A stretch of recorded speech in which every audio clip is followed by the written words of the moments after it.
This is the fifth podcast for United Film, and today we have a special guest all the way from Los Angeles, and her name is Kansas Bowling. I hope Hello. I'm pronouncing it correctly. Yes.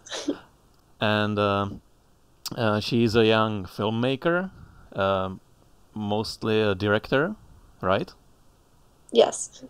Okay, and she is an author and the director of basically the first slasher horror film that actually takes place in the prehistoric time, right? Yeah, the first one. Yeah, it took me a while because I saw the title and it was BC Butcher, and I was like, what's the BC? Oh yeah, before Christ. Yeah, some people think it's British Columbia. Yeah, yeah. Anyway, so I got Kansas on Skype, and because she has quite some experience by now with the indie scene in Hollywood. I mean, in Los Angeles, which is basically like the cradle of the mainstream, but there's also a big indie scene, if I'm not mistaken, right? Yeah. Right. Um, So, I'm working with Troma. And they're based out of New York, but I've actually just went there to do a lot of stuff over there too, helping them with like promos and stuff. But yeah, so I'm kind of somewhat working with both the New York and LA independent scene. right, and basically the first thing that kind of shocked me, to be honest, once I learned a little bit about you, Kansas, was that you actually started shooting on Super 8 millimeters. hmm I mean, a lot of people they just grab a cell phone or just some digital camera, but you went straight on film, and that's no joke really, because I shot on film and I studied basically shooting on film at school, so I know that it's not as easy as it looks. So that was kind of surprising to me that you also shot BC Butcher on 16 millimeter. hmm So I would like to ask you if you could tell us more about this. What was the reasoning behind it, and like what were the obstacles that you had to overcome? Because you didn't really shoot on digital; you had to shoot on film. So you had to get the film stock. You had to make the exposition, correct hmm lighting, then developing and all that. So can you tell us more about that? Like how was your way through this shooting on film? Well, I wanted to shoot on 16 millimeter just because it had like my favorite look, and most of my favorite movies were shot on 16 millimeter, and it has like a very specific colors and grain, and I really wanted it to look like the Texas Chainsaw Massacre, um, which was shot on 16, and um, before I shot the movie, I contacted the cinematographer Daniel Pearl of the Texas Chainsaw Massacre and kind of asked him like what type of stock they used and stuff, and he let me know. And what they did use was no longer being made, but I went ahead and used 16 because of it, and I think I kind of achieved the look I was trying to go for. I wanted it to be I don't know, just like kind of a authentic drive-in look, and that's what I was going for, and I'm pretty sure I accomplished that. And um, as for setbacks while using film, the number one thing is cost, which was difficult I mean, I'm fairly difficult, not extremely difficult on my budget, just because I it was money that I raised myself mostly, but it in the grand scheme of things, it is not that much money. If you have a very if you have a big budget or even just like a modest budget, shooting on film isn't really that much money. But as for problems on set and stuff and with shooting film, there weren't really that much. It was kind of just shooting. I mean, we have to, you know, change the change the film every 11 minutes and switch the magazines, but it's not really that much of a hindrance. Okay, so when it came to technical aspects of shooting, did you actually lean on your cinematographer or did you do most of it yourself? Oh no, the cinematographer kind of was in charge of everything technical. One because I could focus more on directing, and two because it was my first project ever. I went straight into making a feature. I didn't make anything before that, so I wanted to leave all of the technical stuff up to professional people. I didn't want to screw anything up. So basically, your website basically said that you started at 8 millimeters at Super 8, right? Hmm. So you basically used that just to sort of get accommodated to shooting on film. Um, I mean, I wasn't looking at it that way, but I guess so. I didn't shoot that much of it when I was younger, just because I didn't have that much money. But I did have a camera, and I'd shoot with it sometimes. And sometimes me and my sister would shoot things indoors at night. And of course, none of the film would ever turn out, and stuff like that was, just different learning experiences. But we also shot movies like when we were a lot younger on like digital cameras and stuff too. We were just always shooting different things, and I would shoot them for school. I would take like weird little classes in high school and shoot on like tape and stuff. So I don't know. I've shot on pretty much a bunch of different things growing up. Okay, so like, what was the crew? Like, what kind of positions did you actually hand it over to others, and which ones did you take upon yourself, or did you only direct? Um, no, I did I did a lot more than just direct. Our crew consisted of a cinematographer, an assistant camera person, and then my dad was recording sound on a digital sound recorder, and then I was the director, and then that was our whole crew. So I pretty much did everything besides that. I was craft services, and I made all the costumes and all that stuff. I That was me. And was it out of necessity, or did you just really want to do it yourself? Kind of both. I'm very controlling. I like to I like to be in control of everything that's going on. I wouldn't trust other people to do certain creative things such as costumes or set design or props or anything like that just because I know how I wanted it to look, and that's how I mean I it's not like I was passionate about doing craft services, but that's just how it ended up just because we didn't have enough people. But I do like to um, be involved in a lot of different parts of making the movie. Okay, and just to backtrack a little bit, how did you actually discover the Super 8 millimeters? Oh, I got a camera for Christmas. Wow. Yeah. But I mean, I'd always wanted to, shoot with film before and stuff, and um, yeah, I just got one for Christmas, and it was cool, and I was able to experiment with it with my sister and stuff. Yeah, I can definitely understand that. I still have my Super 8 millimeter camera right next to me. Yeah, I actually use it now more than ever. I shoot a lot of music videos with it, and the footage turns out so good. It's really awesome. Oh, that's great. I just wish that yeah, that's actually that's leading up to my next question. The problem is that, there is very little support for shooting on film, for Hmm. the consumers from the big companies. So it's not like, if you're just like a normal person and you want to shoot on film, then, everything is really expensive for you and blah blah blah, you know what I mean.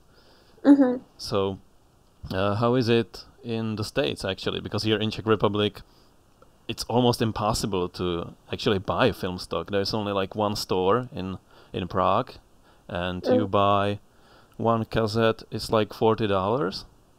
Hmm. So yeah, that's $40 for less than 3 minutes of footage.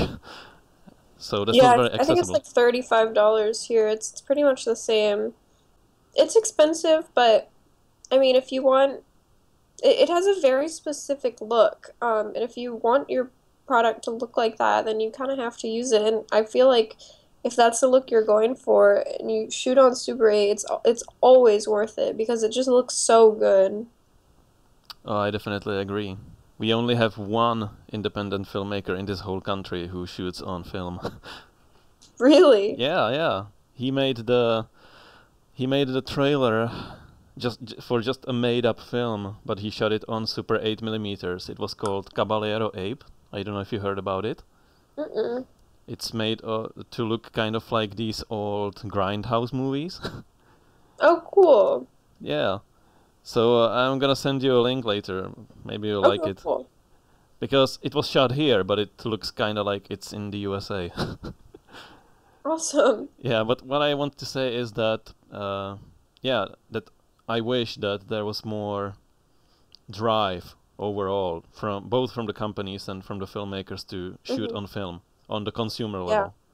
Yeah, I especially wish that from the companies because I mean, I know it must be hard to kind of stay in business, but they're just kind of making it harder and harder for it to be accessible to filmmakers. They keep raising the prices, and there used to be like a Kodak location here. Like when I shot my movie, I was able to go pick up all my film from this Kodak location, but now that's not there anymore, and they only sell it to certain retailers, or you can buy it online, and um, I don't. It just becomes difficult to do it. It's not something you can just like do on a whim. You have to carefully plan it a lot more, and um, save a lot more. It's becoming more and more difficult even since I just shot my movie. Yeah, I especially like there was a quote from one of the British filmmakers somewhere. I don't know exactly the words, but he said something along the line of, "I like that shooting on film makes me so responsible." Hmm. Because every time I turn the camera on, I can hear the money burning through it. Yeah. So I was like, oh, that sounds really good. Yeah, it's a lot of pressure. You have to get everything good that you shoot. And is that your plan to stick with the medium? Oh yeah, of course. Yeah, I really love it. I think it's so worth it. And I mean I've never even thought about shooting anything on digital. I just really, really, really love shooting with film. Yeah, so you heard it, guys. There is more of us who like to shoot on film. Yeah, you mentioned that the Super 8 millimeter camera was a gift, so that means that you only had this one. So where did you get the camera for shooting your film? Um, I just put out an ad on Craigslist, looking for cinematographers with their own 16 millimeter cameras, and I found someone. So it was just the cinematographer's camera. Awesome. So it came along with a guy. Hmm. Yeah, and I was really fortunate because I mean, I was considering, shooting on like a Bolex or something, which because I had access to that, but that would have been a lot more difficult. Um, one for syncing sound, and two because it only shoots 2.5 minutes at a time. But the cinematographer I found, Richard Samuels, he had his own camera with an 11-minute magazine, and it's like a very, very professional camera. It was an Aeroflex SR2. And it shoots like really, really clear footage. It looks kind of similar to 35 millimeter, but it looked really good. Well, that sounds really awesome, actually. I Yeah. mean, I'm not even sure if there is anything like Craigslist here. Oh, really? Yeah, I yeah, thought that was kind of a worldwide thing. it's insanely hard to get in touch with other filmmakers in this country, which is why we are doing what we are doing to change this. Hmm. So, okay, so that's about you and the film medium. But how did you actually, when you put this together, your crew, then how did you look for the actors? The actors I found through this one service that they have in Los Angeles called Cast. It's like CAZT. Um, where it's free for filmmakers to subscribe, and the actors who subscribe they pay like a monthly fee, like $8 a month or something, and so filmmakers come in and they just make postings and stuff about different projects they're doing, and then actors can submit to the ones they're interested in. Then if you're interested in them, you can call them in for an audition, and they have their own audition space, and you can go in and audition them. So I found all of the actors through that. Yeah. So how much professional did you actually want to get? Did you make casting also? Um, like was I the casting director? Yeah, yeah. I mean, if you got Yeah, some yeah. I applicants. went in with like a couple friends and stuff, but yeah, I was the one who ended up making the ultimate decisions, and we auditioned. It wasn't really that many people we auditioned. Maybe in total it was like 15 to 20 people, and we got um our four girls from it, and then well, we actually got five. And one of them didn't show up when we were filming, so one of the girls in it is actually my dad's wife. But the other four girls we got from. So how did it actually feel for you to work with the members of your family? Do you think it was a good thing, or did it get in the way somehow? No, it actually made things a lot easier because we were able to shoot in my dad's backyard because he lives in a Topanga Canyon, which is up in the mountains. It's a lot of trees and forests and stuff. So it was the perfect location for a caveman movie. So we got to use my dad's house as like a home base, and I don't know, it was actually very easy working with them. Okay, and since you live in California, I assume that people are more or less used to filmmakers pretty much just roaming around, or did you Yeah. have any problems? Did we encounter any problems?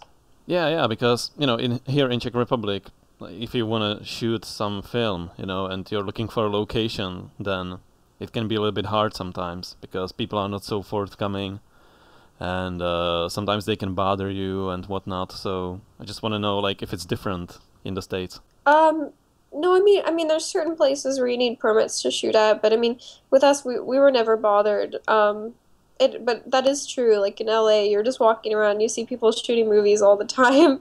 It's not really like out of the norm. It's kind of just part of living in Hollywood. But no, we weren't hassled or anything. It was all okay. Okay, and that's pretty much about the production of your film.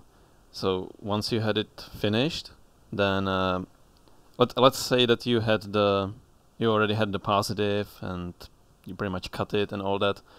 Did you decide to also do any post-production on it besides editing, of course? With the footage, no. We didn't even do color correction or anything. All of the footage in the movie is just exactly how it was shot. So you basically wanted to make it as true to reality as possible. I guess. And I mean, also, I just didn't really have the time or money for color correction. I was like, oh, it looks fine. Let's just keep it. Okay. Yeah, I mean, it turned well because lately I've been really tired by seeing, the filmmakers just messing around with the picture all the time. Hmm. So it's good that somebody has actually the raw approach to it sometimes. Yeah, I mean, I thought everything just looked really bright and good, and I wanted it bright. I like bright movies. Yeah, me too. But isn't it kind of difficult for you if you like the horror genre? Mm. Well, I like horror, but some of my favorite horror movies are very colorful, like Suspiria, things like that. Cannibal Holocaust, it's like very, very bright, and I really love Russ Meyer, and all of his movies are super vibrant, and um, also like I really love like Annette Funicello, like beach party movies, and that's what I was kind of somewhat going for with BC Butcher, kind of making it like a prehistoric beach party movie. Um, I mean, it's it's obviously less influenced by horror and more by other things. Just camp. Okay. Now we are getting to probably the hardest part about filmmaking, which is distribution. You have your Mhm. film finished, and That was the easiest part for me. right. But basically, what I want to say is that Los Angeles and Czech Republic are pretty much inverse to each other. I mean, in Czech Mhm. Republic, you make the film, but like nobody wants to look at it because Hmm. nobody is really used to watching indie movies. But in Hmm. Los Angeles, you have plenty of filmmakers, so it's kind of hard to stand out. Yeah. Um, well, I got distribution. I when I was making the movie, I was like, I mean, I'm such a big fan of Troma, and I've been a fan of Troma since I was like a little kid. And for people who don't know, Troma is like this amazing production company that makes these like insane cult movies, like horror, comedy, different things like that. And so I always had it in mind when I was making the movie, like, oh, I'm gonna send this to Troma. Hopefully they'll pick it up. And so then once we were done shooting, I just got a hold of like an email for Lloyd Kaufman from Troma, and I sent him an email saying, "Hey, I have this movie. It's the first prehistoric slasher. I'm a 17-year-old girl. It's shot on 16 millimeter and it's starring Kato Kalin. Are you interested?" And he's like, "Yes, I'm gonna be in LA. Let's have lunch." And so I met up with Lloyd Kaufman, and just after meeting him, he didn't even see it or anything. He just I guess really liked the idea of the project and liked me, and he gave me money to complete it. So he funded part of post production, and then I finished it and I sent it to him, and then Trauma ended up putting it out. That's pretty awesome. I'm actually glad that Trauma exists because Yeah. it really holds up this indie scene, at least when it comes to these specific genres that it supports. Yeah, I mean, there's a lot of movies that Trauma puts out that are so good, but you look at them and you think like no other company probably would have put this out. But just like this new movie they just put out called The Thingy: Confessions of a Teenage Placenta. Oh my Like god. no other company really would have put something like that out, but it's so good. If you just give it a chance and watch it, it's such a good movie. Yeah, I know. I mean, these guys are so talented. I'm not even interested in this kind of stuff, but once Hmm. I discovered that, I was like, this is like really clever way of making films. Hmm. It's like the Yeah. the Poltergeist. Yeah, that was one of Lloyd's movies. It's so good. Yeah, They're all and just so good. and also James Gunn and his Hmm. PG porn. Yeah. Yeah, James Gunn started out doing Romeo and Juliet, and now he's doing Guardians of the Galaxy. That's pretty awesome. And by the way, Lloyd Kaufman is coming for a podcast next month. Oh, awesome. Yeah. That's so cool. Yeah, I know, because we have some mutual friends, or a friend, Hmm. and so he got us in touch. So I'll be really glad to host him here as well. That's great. That's going to be a very fun interview. Lloyd's Yeah, awesome. yeah, I think so. Yeah. I really like that approach that he has. I'm just gonna derail for a couple of seconds. Okay. But I really like that he's not really approaching this too seriously. Hmm. Like, okay, he approaches like the production seriously, of course, but Hmm. he also makes these funny videos, on his Yeah, YouTube I channel. think what's good about Lloyd's movies is that they're all so intelligent, and but they're also just like so bizarre and out of the control and crazy, and also don't take themselves seriously. And I feel like that's a very good mix. Yeah, at least speaking for myself, I have to say that it's a good approach to not take it too seriously because, like, you can't really look at this gory stuff, this violence, and just Hmm. stay sane if you take it too seriously. Hmm.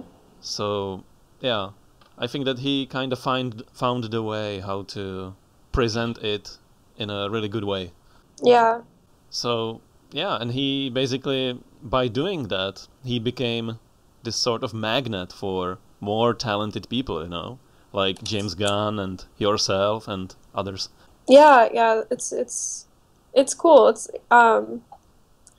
I feel like what Roger Corman was to like the 60s and 70s, Lloyd is kind of like for the 80s, 90s, and today. content-wise and also talent-wise, like who comes out of Troma. Yeah, I think that we need Troma here in Czech Republic also. Well, I mean, uh, if there's a movie from the Czech Republic, I'm sure Troma would put it out. Yeah, possibly, but nobody here really makes that kind of movies. Yeah, Still have to get there. yeah. But the approach is really inspiring, at least. Hmm. So yeah, basically, right now we seamlessly kind of slid towards the next section of this interview, Okay. and you already talked about it a little bit, which is like, how does it work with you guys? Like, how do you cooperate with each other, and how do you plan your projects, and like, what have you noticed really that happens in the environment, because you guys are like right in the heart of Hollywood, right? Yeah. So Um. why didn't you aspire to go and be these, I don't want to call them sellouts, but like these guys who just make films for money? Um. Well, first of all, 'cause that's very hard to do to make films for money. Um. I feel like if you want to succeed, you have to have passion. You have to really be passionate about it. And I kind of had a unique approach because I just made something without anybody behind it. I like when I first started my movie, I didn't know anybody. I just graduated from high school. I didn't really go out at all. I really did not know anybody. I just had to meet them all through that. But since then, since making my movie and putting myself out there, and I've just been able to meet so many people, and some of whom I've idolized my entire life, and now they're coming to me and saying that like they like my film, and it's really cool, and I get to I've just been able to know so many people, and all these people want to collaborate with me, and um, I feel like if you kind of put yourself out there, you kind of draw people like a magnet. People who are interested in the same things as you and who want to collaborate with you. That sounds pretty awesome. But Mhm.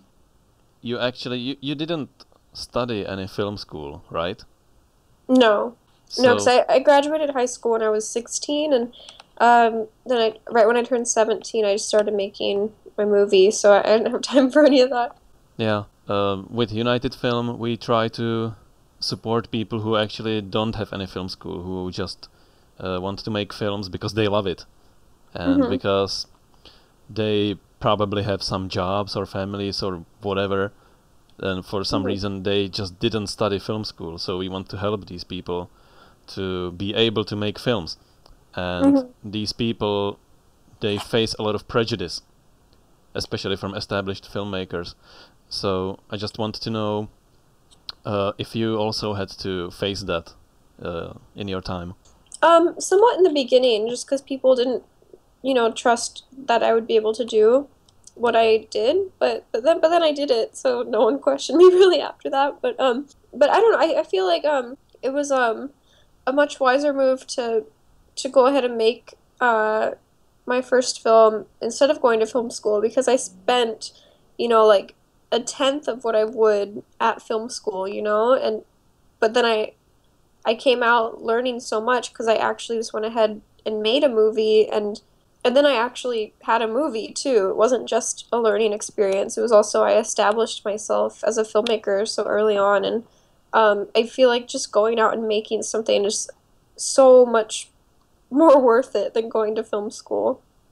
Because even if nothing did happen with my movie, I still would have made a movie and I still would have learned so much. Yeah, so you basically found a way how to do what you want even without the film school.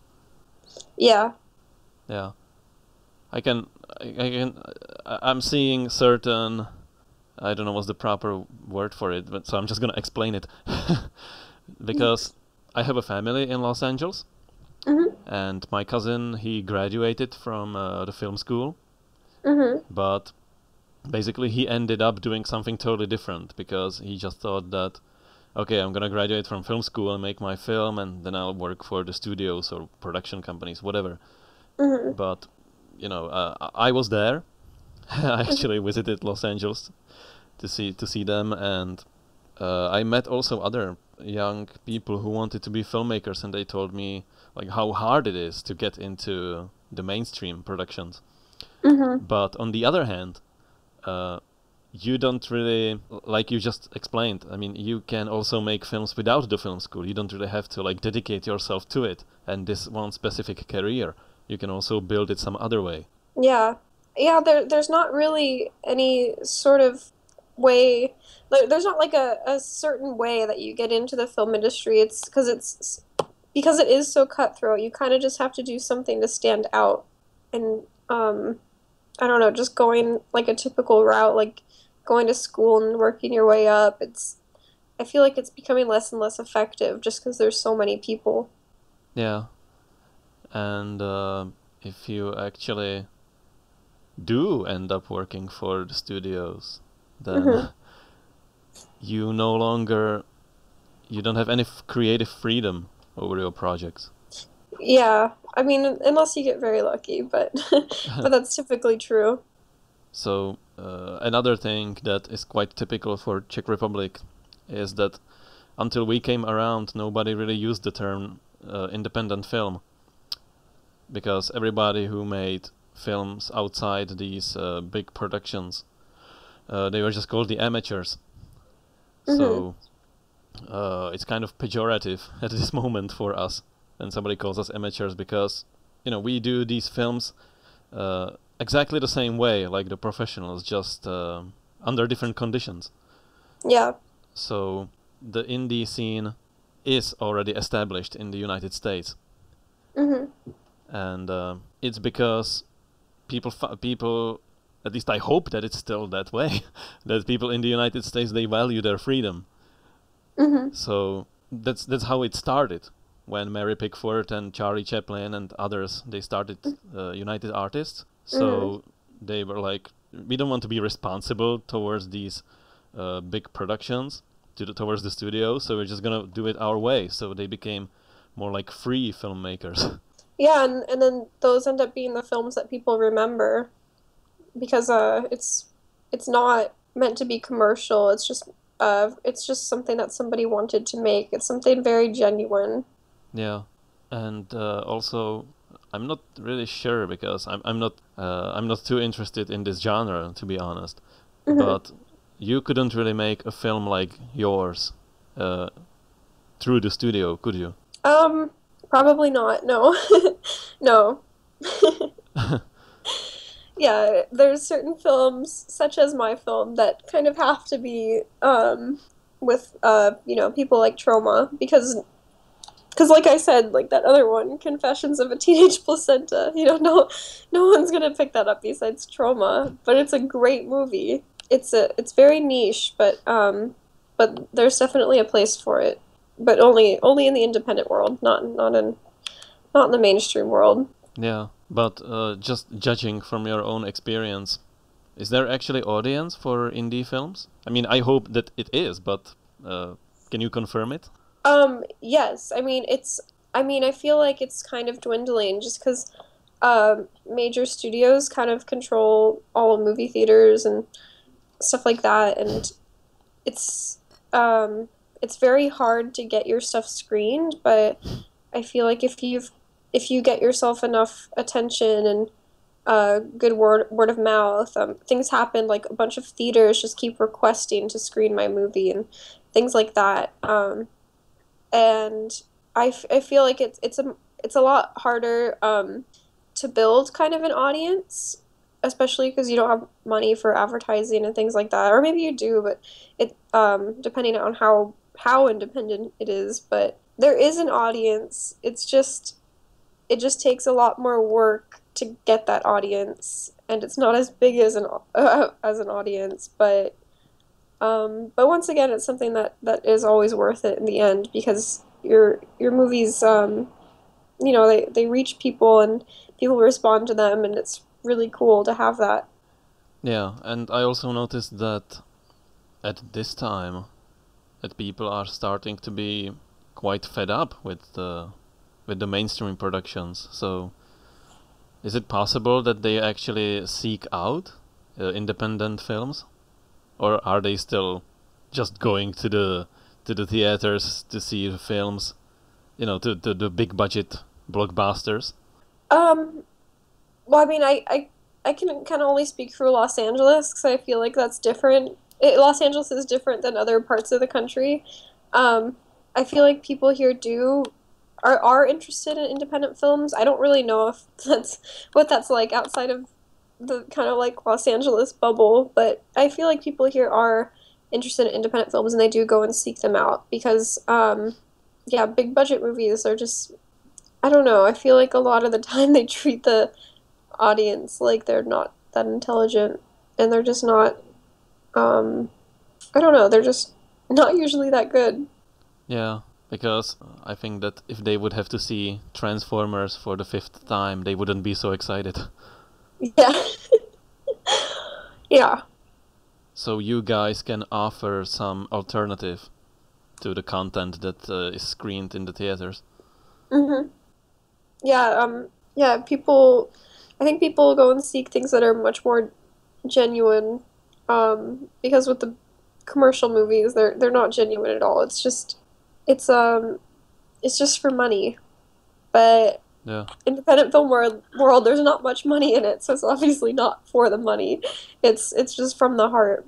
yeah, exactly. I mean, we have filmmakers here that make indie films that they put out for free, and I have that feeling that nobody is getting to watch them simply because people don't know about them, right? So we hmm always need some way how to sort of like promote these films. Yeah.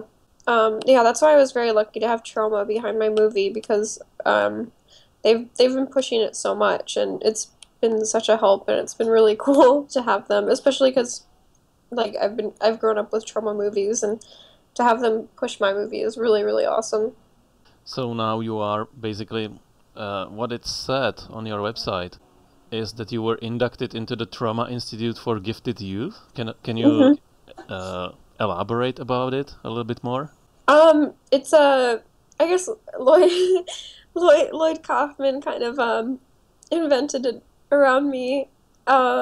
It's just kind of just young, gifted filmmakers from Troma.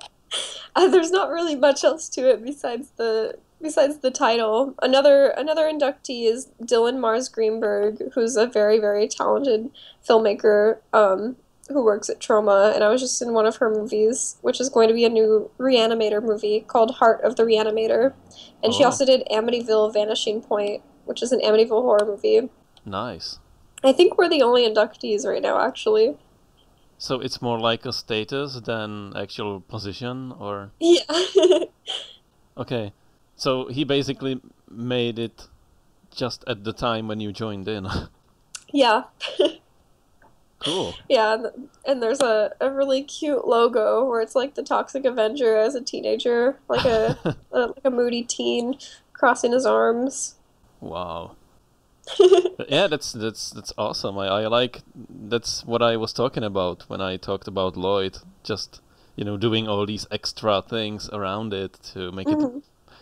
to give it more depth to this whole Yeah. world of his.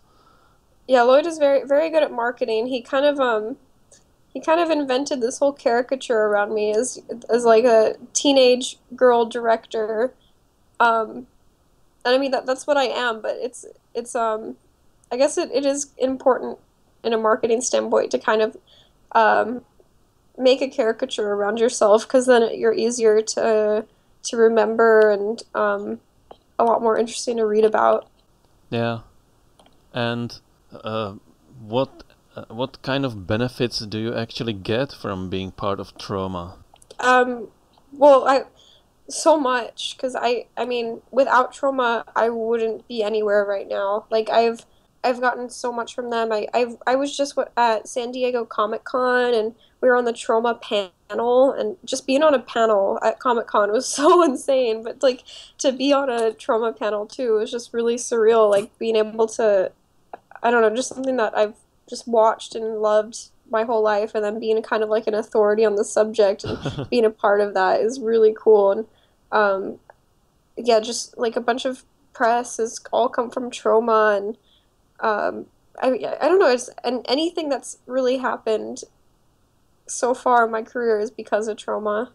That's awesome. I gotta look up some photos from that panel. Yeah. Are there any? I have one on my Instagram. Oh, Yeah, there's a photo on my Instagram. yeah, the last one. Sorry? Yeah, the one before in front of the Oscar statue. Oh no, that was with Roger Corman last night.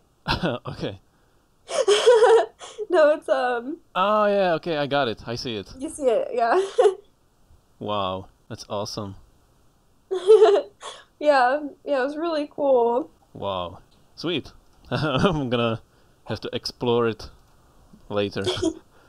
But it looks Yeah. really awesome. So it's really inspirational. Thank you. Yeah, you're welcome. I mean, we need more people who do this, who want to bring something new into this whole Yeah. Well, it's environment. very cool that you're doing all this from the Czech Republic, and you're telling me that there's not much of an independent film world there, but it seems like you're kind of helping to create one, which is really cool too. Yeah, it's I could talk about it for hours. It's really really insane. I have to say, Yeah. really. And sometimes it is like a horror. Yeah. Sometimes it's a comedy, and sometimes it's a lot of drama. So, yeah.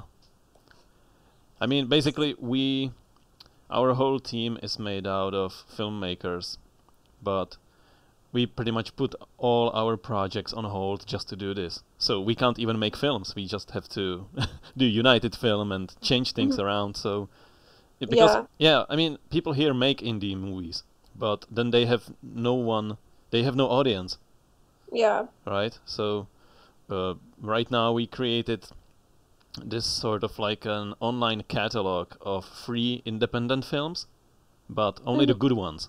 Yeah, it works kind of like Netflix, but it's only the free to see movies and only the good ones. So people can log in and they can watch all these films for free. So hopefully That's that will help. awesome. Yeah. And you guys already have all that. Yeah. You know, Troma has a streaming service now too. Yeah, it's awesome. I saw it. Yeah. Troma now. It's pretty cool. $5 a month and there's exclusive world premieres. Yeah, I really hope that Trauma will stay here for a long Yeah. time. Yeah. Pretty great company.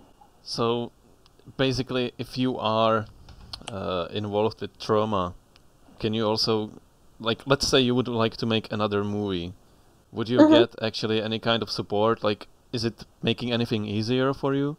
Um, s- if I wanted to make another movie, wait, sorry, I don't understand the question.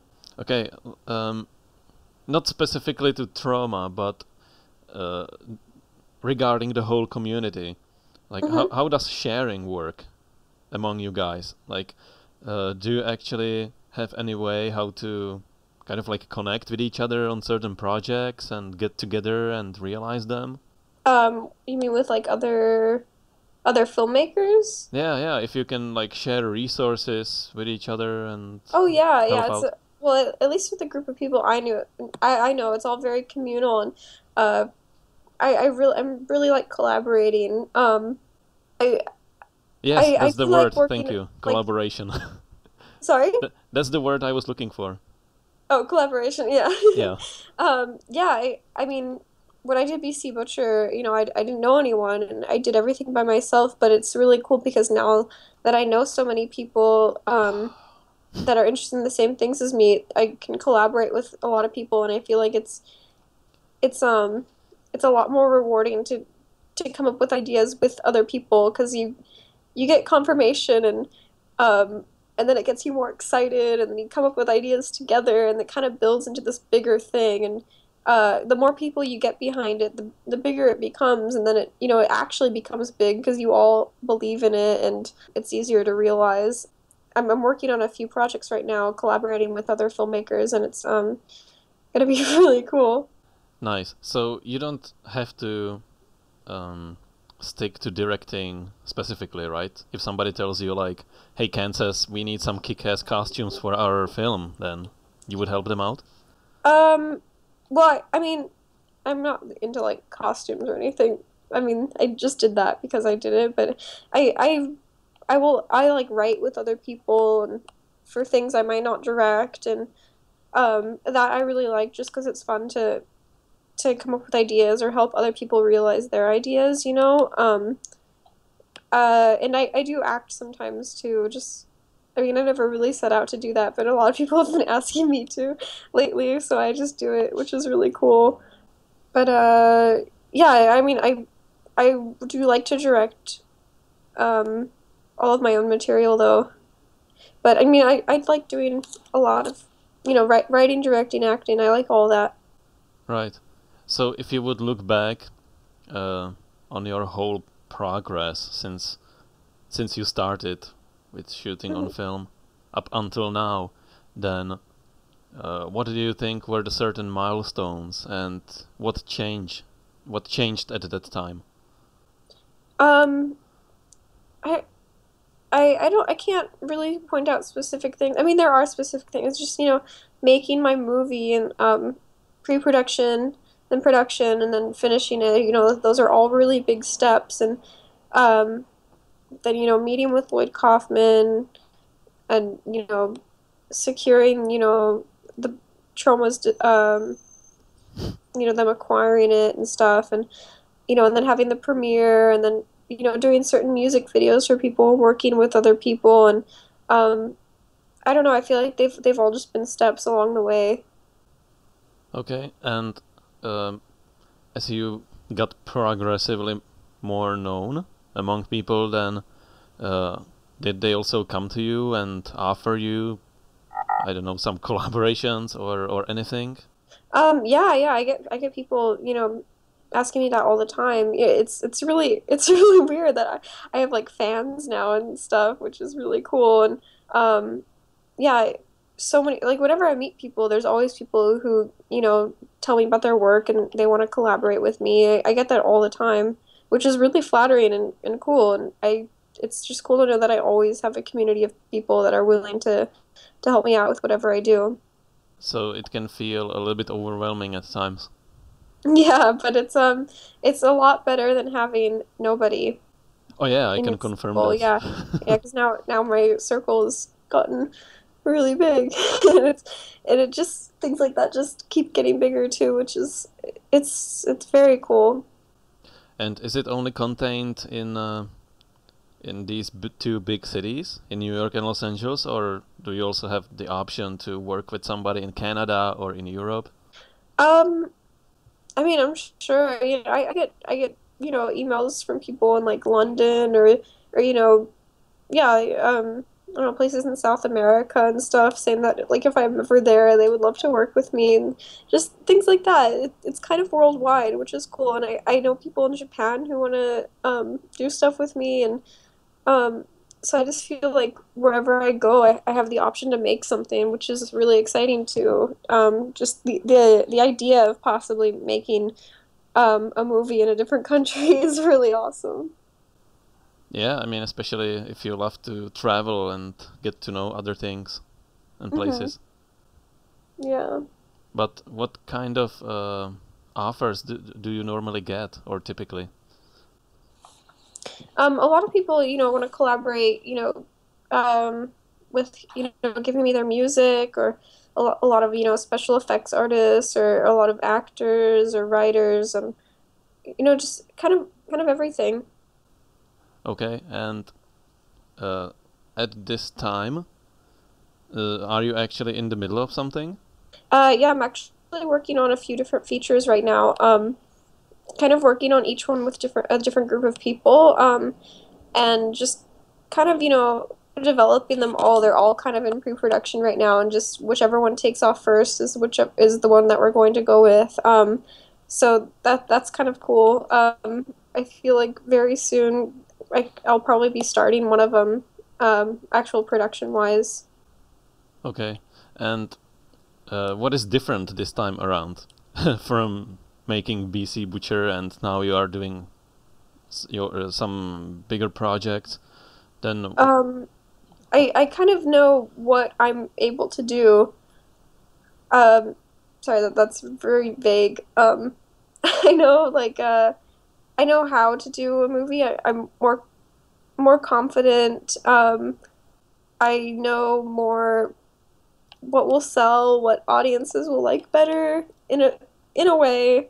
Um, I know a lot more people. I don't know. It's very different. I feel like I made my first movie like worlds ago, and now I have a lot more wisdom surrounding it. It's a very different experience because before I went into it knowing absolutely nothing, and now I feel like I know so much. So, I feel like it's going to be very different. oh, that's very intriguing. I can feel a lot of substance behind what you're saying. You can actually also teach others, Yeah. or at Yeah, least because some share people what I'm you found collaborating out. with, like, they're kind of in the same boat as me, or they're just kind of getting started. So that's exciting too. Yeah, and do you yourself also have any mentor or someone who helps you along the way? Well, Lloyd Kaufman, he's been my mentor, and um, I'm very lucky that I've been able to have him as a mentor. Right. He's yeah, very supportive, and everyone he meets, he like t tells them about me and how like he says Kansas is gonna be the next James Gunn, and it's cool because he's someone who really believes in me, and just that alone is very valuable to have. Just someone who really believes in you, and that's what Lloyd Kaufman is. Yeah, I mean, if somebody says that you are going to, I mean, if he says that you are going to be the next James Gunn, I mean, wow, Yeah, that's it's pretty cool. serious.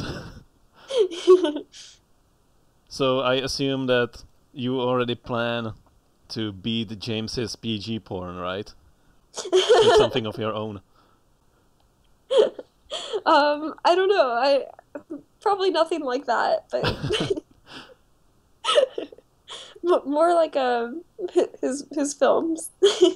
Okay. That's awesome because naturally, when you are around people who are who excel in something, then you start also you have this drive inside you that pushes you to work harder on yourself to kind of like catch up to them and surpass hmm them eventually. hmm So that's gonna be awesome. I just can't really imagine like how Lloyd can mentor someone. Is he like more blood, and make it funny, or like how does this Um, mentoring work? I mean, not really.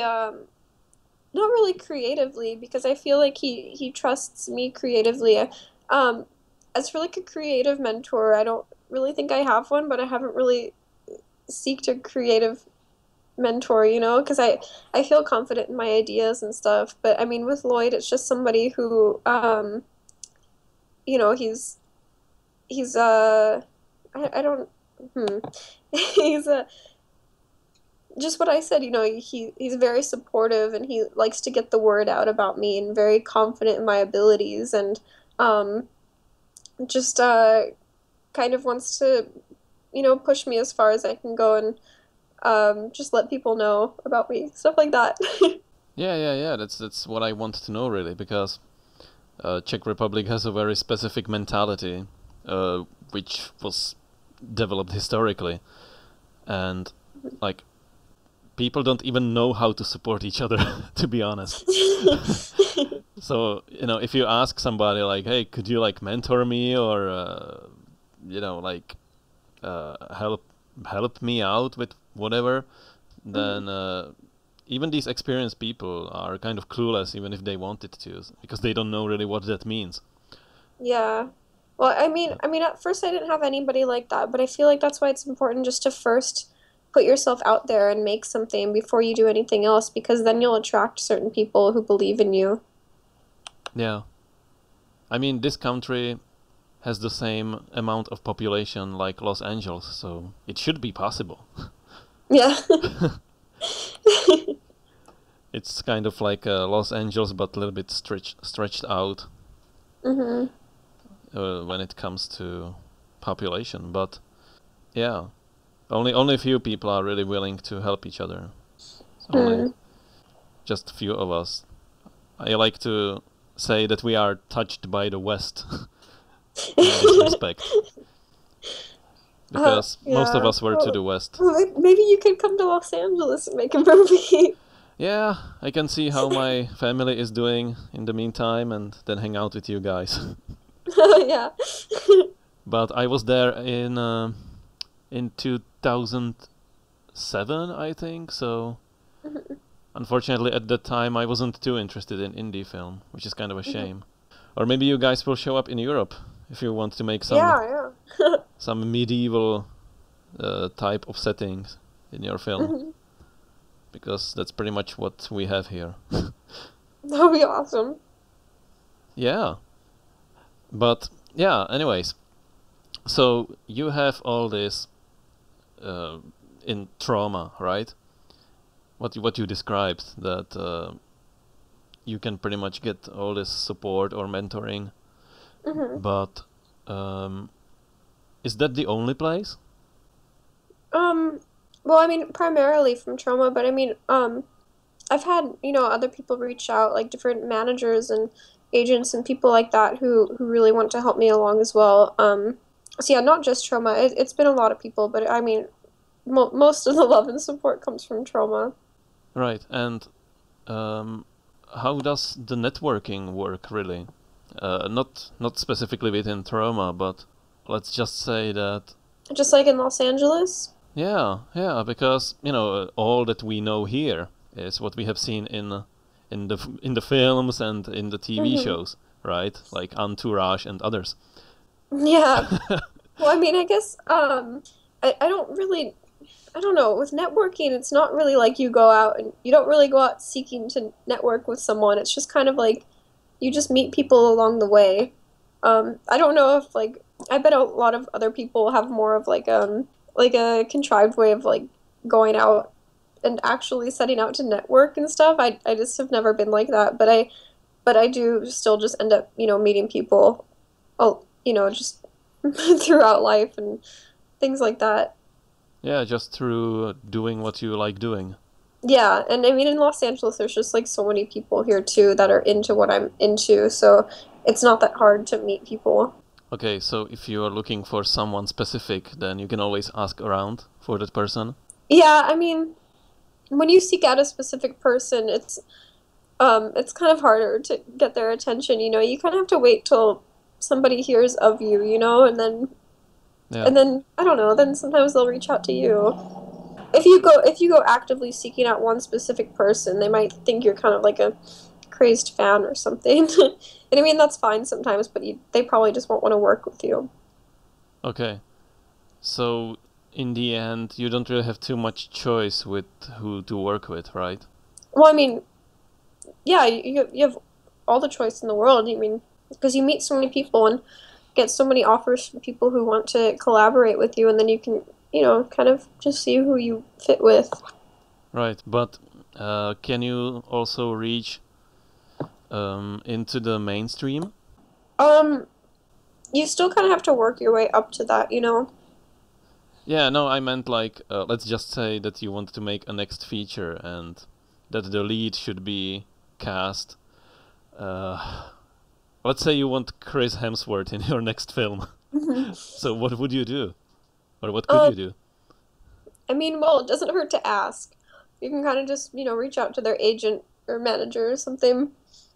But with someone of that caliber, they probably wouldn't agree to be in a movie. But I mean, if it's someone who's famous but not, A-list level, you can reach out and sometimes they'll agree. It's yeah, I mean, it never hurts to ask. Okay, but when you are reaching out to someone like this, then it's basically their agents who decide, or does the word get through? Yeah, you can just find out who manages them and then just call their company and try to talk to them. Oh, okay. Yeah. I'm just remembering Have you heard of the animated film Keanu? Was it the cat? Yeah. Yeah. So they wanted to get Keanu Reeves to voice the cat, but they couldn't get through his agent, and then the word got around to him somehow. Oh, really? Yeah. Yeah, So so things like that too, just word of mouth, and then it gets back to the people you want to get a hold of. okay. Yeah, I mean, ah, I that's partially relying on luck, but it happens. yeah, that's the thing that the more I learn about it, the more complicated it seems. Yeah. Because on one hand, you have so many people in LA who wants to make movies, but on the other hand, it's really hard to get to the people that you really want. Yeah. Um, I mean, but sometimes things just happen, and that's kind of, the magic of movies. Because sometimes things just fall into place perfectly, and then you just go from there, and it works out. Great. And by the way, you said that you also directed some music videos, Mhm. so you will also stick with that? I mean, Um, are you going to make more of them, or do you want to oh just do yeah, yeah, those? I really love doing that, and that's kind of what I do for a job right now, like a job. Even though it's not really, a job because it's super fun. I really love it just because um, I really connect with music and films, and so making a music video is cool because you kind of make what the song looks like visually, and sometimes you can collaborate with the artist, but sometimes they just give me creative control and. I don't know. It's something I really like doing, and it's also very good practice to kind of train your eye to um, and your ear, I guess, to kind of match up visuals with sound. Um, it's very fun. I've done a lot now. I've done three for a band called Alieska. Only one of them is out right now, though. Two of them are going to come out. I did one for a band called Citizenship, and I did one for a band called Kill My Coquette, and that music video has Richie Ramone and Cherie Curry and Rodney Bingenheimer in it. Which song was it? It's called Post Teenage Angst. Um, and then I just did a music video for the Death Valley Girls, who are on Burger Records, and that video is coming out August 2nd. And then I just directed two different music videos for a new artist named Tilly, and she just did an album with Dave Grohl and Alan Johannes from Queens of the Stone Age. So yeah, I did two for her, and I think I'm gonna do like two more. Um, yeah, so So you made just that. you filmed the music video where these girls kind of compete in this beauty pageant or whatever it is? Mhm. Yeah, yeah, that Yeah. was Kill My Coquette, Post Teenage Angst. Yeah, I saw it. It's Oh, awesome. cool. Yeah, yeah, so that was one of them I did. That's the one that has Cherie Curry and Richie Ramone and Rodney Bingenheimer. Yeah, and all of my music videos I've either shot on 16 millimeter or Super 8. That one was shot on 16. Wow. I'm jealous. But anyways, you said that you are making more projects now. So, of course, you, if you need to get money for them, then what do you do? That's the hard part. You kind of just have to, I don't know, that's kind of the part you just have to make up along the way until you get like a solid background of, financiers and stuff like that. Because right now it's just kind of you have to try to get it to people who will get it to other people who will get you money. And that's the really, really hard part. But it's not impossible, especially once you've established yourself and once you meet people and you meet people who are willing to help you out. But yeah, there's not really any sort of set way still that you can just get money for a movie. It's kind of you have to make it up as you go along, or at least in my experience. Cool. So that pretty much exhausted the questions that I had. Yeah, they're good questions. Yeah, thanks. I'm sweating a lot over here. I really want the people to get the maximum out of this, and try to help them if they have their projects and they want to realize them and they want to contribute to making Mhm. this thing easier for each other. Yeah, well, all I have to say is just put yourself out there because it's always worth it when you do. I mean, no matter how scary it might sound or anything, it's very worth it. If you really put your heart into something and you put yourself out there, you'll get a great return. Yeah, I think so. The biggest problem that we face is to find reliable people. Hmm. I think that most of the Yeah, well, people. I mean, that's always difficult. That's always going to be difficult. I had PAs when I was doing my movie every single day, and none of them ever showed up. So, that's what happens. But then you just go with it. Yeah. So okay, that would be the filmmaking past. So let's just gossip a little bit. Okay. If you can tell me more about your experience with your film after it was finished, you probably, or I would say most definitely, visited some film festivals, and you said you were also a part of a panel at Comic Con. Hmm. So how do these things work really, from your point of view of the filmmaker? I mean, you're not there as a guest, so what kind of things do you have to do there, and what do they expect of you? Oh, I don't know. As for film festivals, it hasn't really screened at many festivals, just at theaters and stuff. Like theaters and like bars and things like that. I I don't feel like there's much pressure on me, there's not really much expected from me. Which is cool because I just kind of have to show up and do my thing, and I don't know. It's not it's much more stress free than it sounds. I don't know what kind of answer you're looking for though. Yeah, because I have never been to Comic Con, and I'm pretty sure that most of the people in this country also haven't been there. Yeah, well, Comic-Con is just like really, really huge and crazy, and I mean, we were on the panel the same day as the entire cast of Guardians of the Galaxy and the entire cast of Suicide Squad and Oh, things like that. So I mean, we weren't really the big shots there, but I mean, we still got our audience. Um, and it was actually a really great turnout too, but still, it's not like I was walking around Comic-Con like a superstar. I mean, how do the media treat you actually? I mean, do people make interviews with you or anything like this? Yeah, I do things like this a lot. I don't know, usually people are very sweet.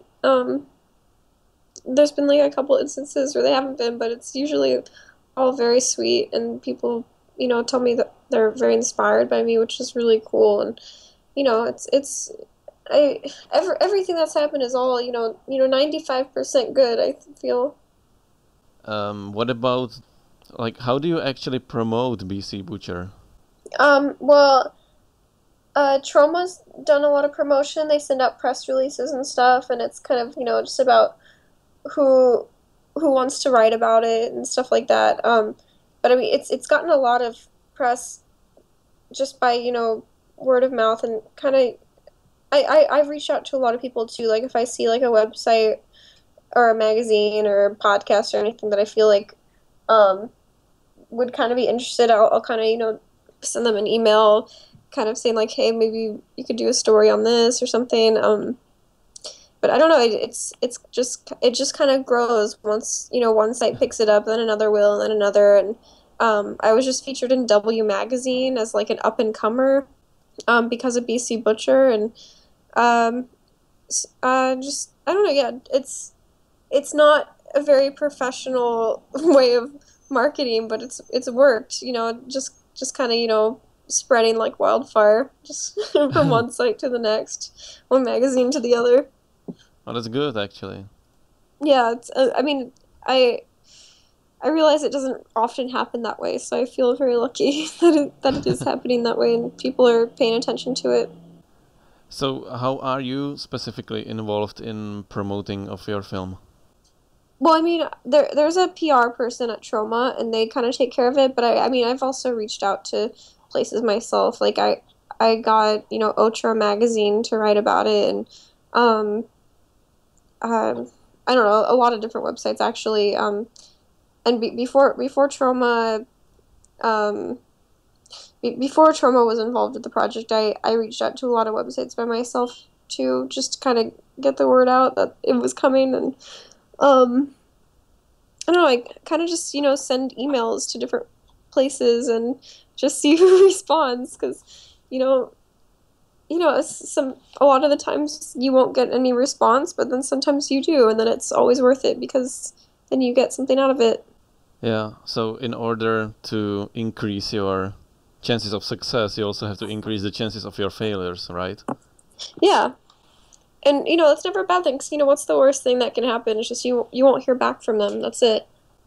So you said that you also appear in other people's films?